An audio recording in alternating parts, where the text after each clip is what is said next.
लो जी, हम पहुंच चुके हैं कैंची धाम नैनीताल। कैंची देखिए कितना प्राकृतिक नज़ारा है, कितना सुंदर है। और थोड़ा थोड़ा हमें आश्रम दिखने लगा है, कहूँ तो कैंची धाम आश्रम दिखने लगा है।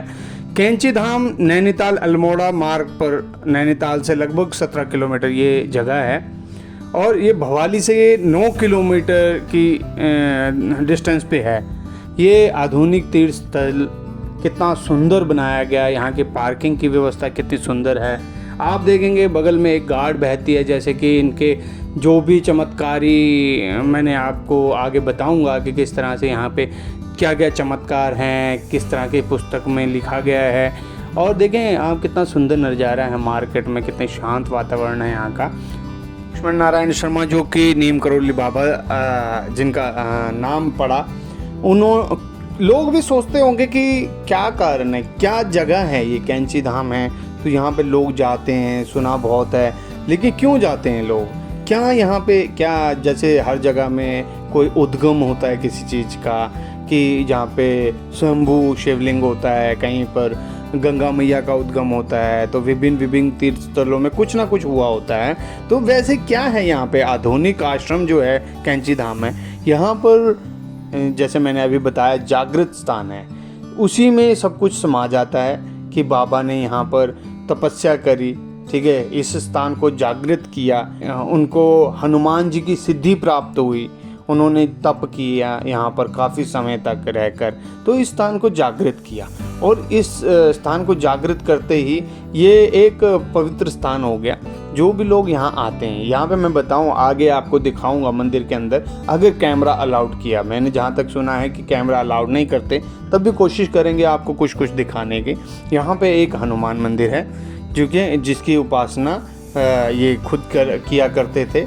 और नीम करोली बाबा हनुमान जी की मूर्ति है जिसकी सिद्धि इनको प्राप्त है, और स्वयं बाबा नीम करोली की मूर्ति यहाँ पर है। उसके साथ साथ में आधुनिक टाइम के आते आते लोगों ने इनके जो अनुयायी हुए, जो इनके भक्त हुए, जो इनके साथी हुए, उनकी भी यहाँ पर जिनके साथ मिलकर इन्होंने यहाँ पर आश्रम की स्थापना करी, सबके अब धीरे धीरे अपने मंदिर हो चुके हैं। अब मैं शुरू में दिखाऊंगा तो इसमें यहाँ पर एक राम दरबार आता है कि राम जी की मूर्ति लगी हुई है। यहाँ पे रामा कृष्णा की तरह लोग अपना संगीत हर टाइम, मतलब लगभग कहूँगा 7 से 8 घंटा जो मुझे बताया है लोगों ने कि यहाँ पे कीर्तन संगीत करते रहते हैं।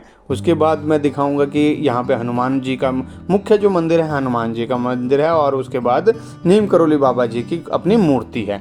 लेकिन इसके प्रांगण में बैठकर, ठीक है, इसके प्रांगण में बैठकर जो शांति की अनुभूति होती है पूरे संसार में कहीं पे भी नहीं है। एक बार आप आएँ, आप ज़रूर देखेंगे कि क्या आपको आपका मन शांत हो जाता है। यहाँ पे इसके प्रांगण में बैठ के लोग हनुमान चालीसा का पाठ करते हैं, सुंदरकांड का पाठ करते हैं, और यहाँ पर फ्री ऑफ कॉस्ट किताबें देते हैं ये लोग, और हनुमान चालीसा देते हैं जिसमें बजरंग बाण तक आप सब संपूर्ण हनुमान चालीसा कहूँ क्या आरती तक लोग बैठ के आराम से शांति मन चित्त लगाकर यहाँ पर पढ़ते हैं, और जिससे ही आदमी का सारे जो भी टेंशन वेंशन होती है वो दूर हो जाती है।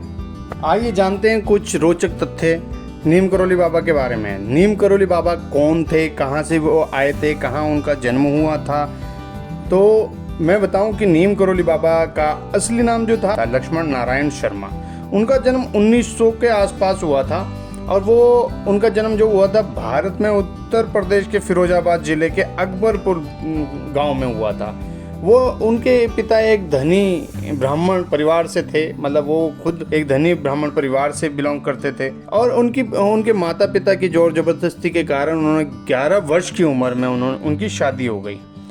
और अपनी इच्छा से शादी ना होने के कारण, मतलब ऐसा नहीं था कि वो अपनी मन मर्जी की शादी करना चाहते थे, लेकिन उनकी इच्छा शादी में अभी नहीं थी। तो वो एक घुमंतु जैसे साधु होते हैं, वो बनने की इच्छा थी, और उन्होंने उस इच्छा के चक्कर में अपना घर छोड़ दिया।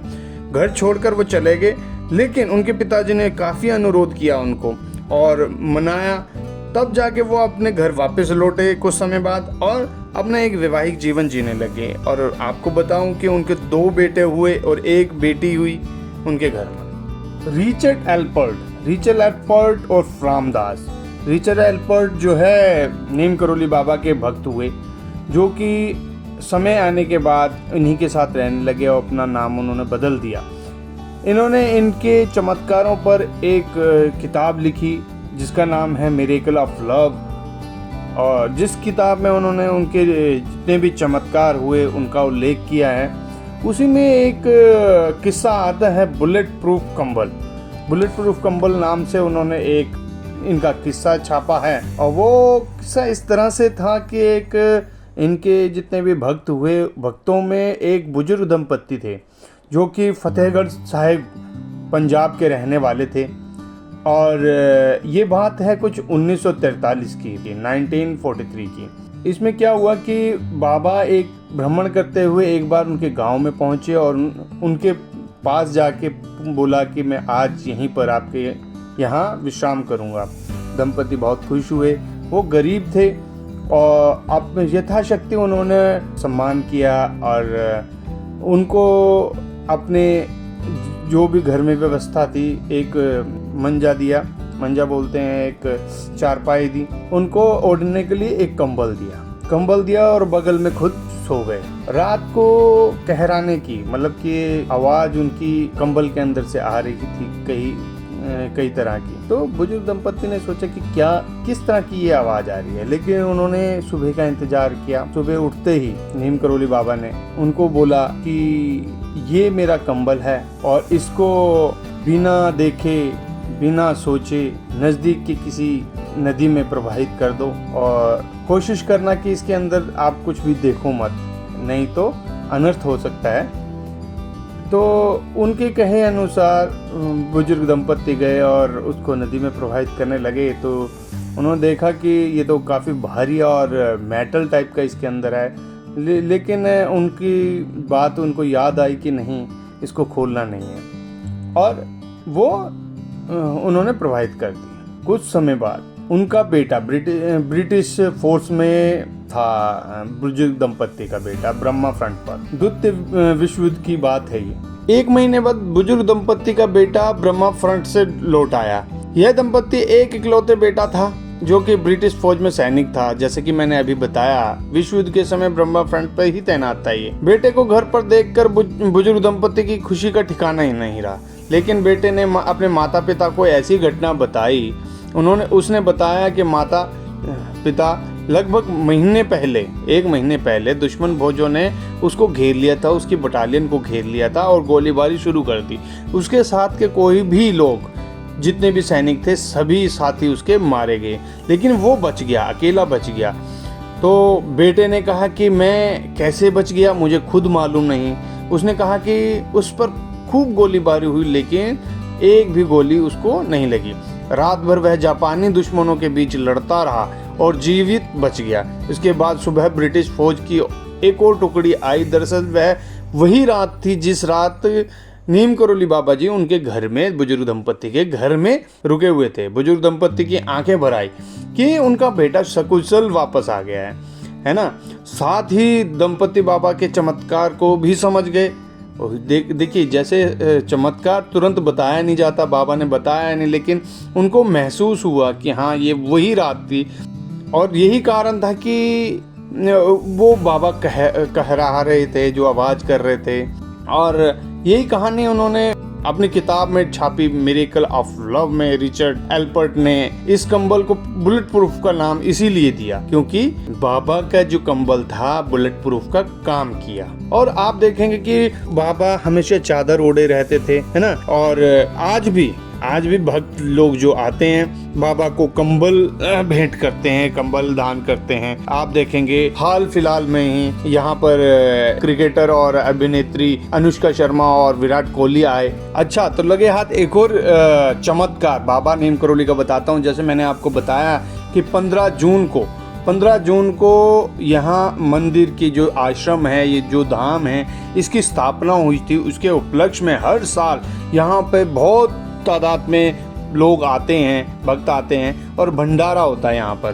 देश विदेश से यहाँ पर लोग आते हैं। तो एक समय क्या हुआ कि कढ़ाई में जो है घी कम पड़ गया और तलना था, पूड़ियाँ तली जानी थी, लेकिन बाबा के भक्तों ने बाबा के पास आए, बाबा को बताया कि देखो देसी घी तो कम पड़ गया है लेकिन संगत बहुत ज़्यादा है, मतलब कि उनके भक्त बहुत ज़्यादा आए हुए हैं। तो बाबा ने कुछ नहीं कहा और मुस्कुराते हुए उनको 2 बाल्टी पानी के नज़दीक की गाड बोलते हैं, जो गदरा बोलते हैं, और जो नदी है बगल में, उसमें से पानी लेके आने के लिए बोला।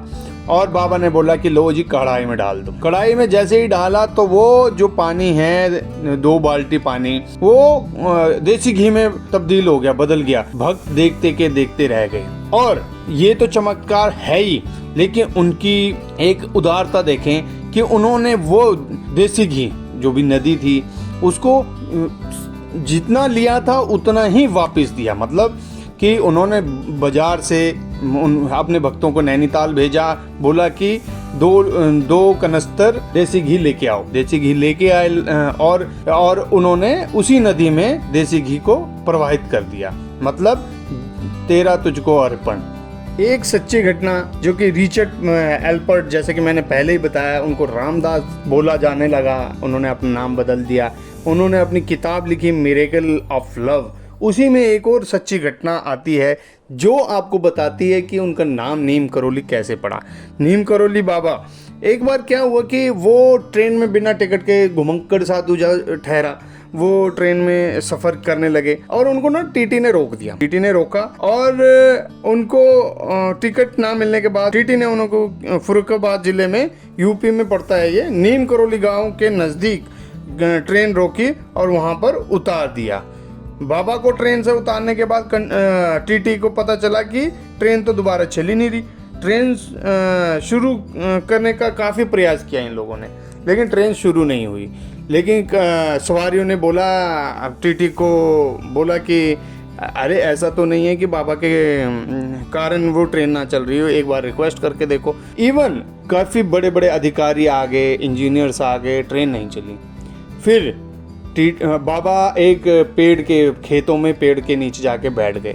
फिर अधिकारी गए वहाँ पर और टीटी गए और ड्राइवर गए और उनसे रिक्वेस्ट करी, उनके पैरों में पड़े कि बाबा जी कृपया केवल बस एक बार ये ट्रेन में चढ़ जाओ। और बाबा हंसने लग गए और हंसते हुए उनकी जो इच्छा थी उसको स्वीकार किया और ट्रेन में चढ़ गए। बाबा के कथनानुसार अधिकारियों ने सहमति जताई कि बाबा जैसा चाहेंगे वैसा होगा। जिस तरह मैंने बताया कि बाबा मजाक में चढ़े और उन्होंने कुछ 2 टुक शब्द बोले, क्या ट्रेन शुरू करना मेरे ऊपर है। उनके ट्रेन में चढ़ते ही तुरंत ट्रेन चल पड़ी, लेकिन अभी भी ड्राइवर आगे नहीं बढ़े। ड्राइवर जो चाहते थे कि वो बाबा की इच्छा चाहते थे, मगर अभी भी बाबा की 2 शर्तें थी ट्रेन में चढ़ने से पहले। पहली ये कि बाबा ने अधिकारियों के आगे ये शर्त रखी कि यहाँ नीम करोली में एक रेलवे स्टेशन बनाया जाए, और दूसरी शर्त ये थी कि कभी भी किसी भी साधु को ट्रेन में इस तरह से बेइज्जत ना किया जाए या उनका अपमान ना किया जाए। इस पर अधिकारीगण मान गए और जब अधिकारी माने तो बाबा ट्रेन में चढ़े। तब गाड़ी आगे बढ़ी। मैं बताऊं, नीम करोली बाबा जी के अनन्य भक्त हुए हैं और देश विदेशों में इनके भक्त हैं सब लोग। आजकल कहा जाता है कि आधुनिक संत, आज वो हमारे बीच में नहीं हैं, लेकिन उनको एक महान संत के रूप में, विश्व विख्यात संत के रूप में जाना जाता है। इनके कई भक्त हुए हैं। इसमें तो मैं कहूँ कि हमारे यशस्वी प्रधानमंत्री श्री नरेंद्र मोदी जी भी पहले स्थान पे ही आते हैं। और इनके भक्त हुए एप्पल के मालिक जो स्टीव जॉब्स हैं, फेसबुक के मालिक मार्क जुकरबर्ग हैं, हॉलीवुड एक्ट्रेस जूलिया रॉबर्ट आ जाती हैं इसमें, और इस तरह के विभिन्न हमारे बॉलीवुड हॉलीवुड के कई अभिनेता और अभिनेत्री इनको मानते हैं। कि कहा जाता है कि ये एक जागृत स्थान है, जिस तरह से शिरडी साईं धाम है वो भी एक जागृत स्थान है, और उसी तरह से ये स्थान भी एक जागृत स्थान है जहाँ पे आपकी हर मनोकामनाएं एक माथा टेकने मात्र से आपकी पूर्ण हो जाती हैं। कहा जाता है कि यहाँ पर जो भी आज तक आया खाली हाथ नहीं गया, और हम भी इसी उम्मीद में आए हैं यहाँ पर कि बाबा अपनी कृपा हम पर बनाए रखना, हमारी टीम को आगे बढ़ाते रहना, और आपकी आशीर्वाद से हम सभी की सुखी समृद्ध जीवनी चली रहे।